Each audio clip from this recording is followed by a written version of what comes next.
Growing up was difficult because I had to face that challenge of discrimination and, people pointing fingers at me.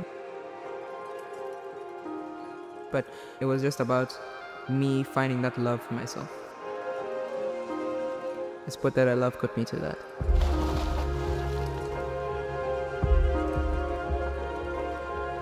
My first time in a pool was in kindergarten, maybe 2-3 years old. Well, from the stories that I've heard. And my mom wasn't a huge fan because, of the risk of drowning. But I was very, very stubborn. I really, really wanted to be in the pool. I was fearing because I had never seen someone disabled swimming. I did not know about anything like para swimming, and seeing a young child, baby, in the water, I did not really know that she could swim.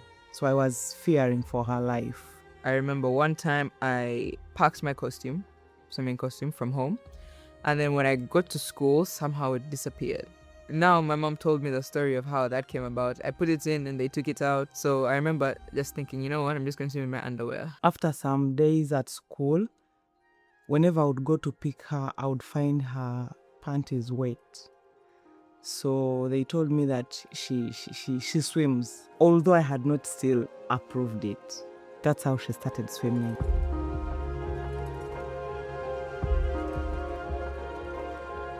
At first it was challenging as a parent, giving birth to a child who is different from others. I was really, I want to say playful, until about 5 years old when I joined primary school. That's when I started to get a bit shy because people started looking at me, pointing fingers, and that's when I started to also wear long sleeves and sweaters because I started to feel really, really insecure.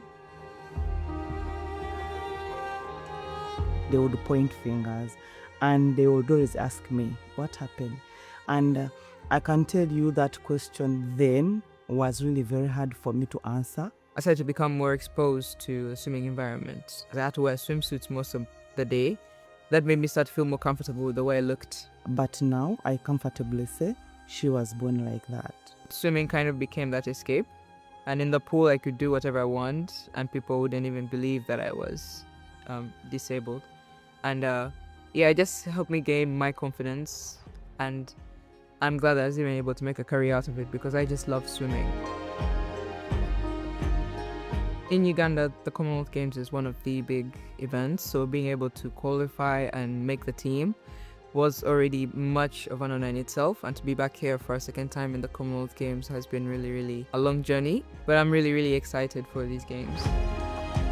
Husnah swimming has changed a lot of people's perception towards people with disabilities. Personally, I have been changed by Husnah's swimming.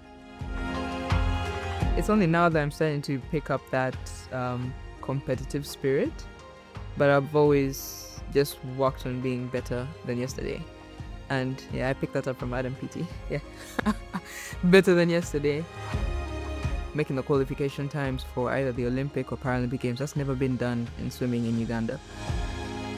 I can comfortably say that Husnah was a pioneer in Uganda for para swimming.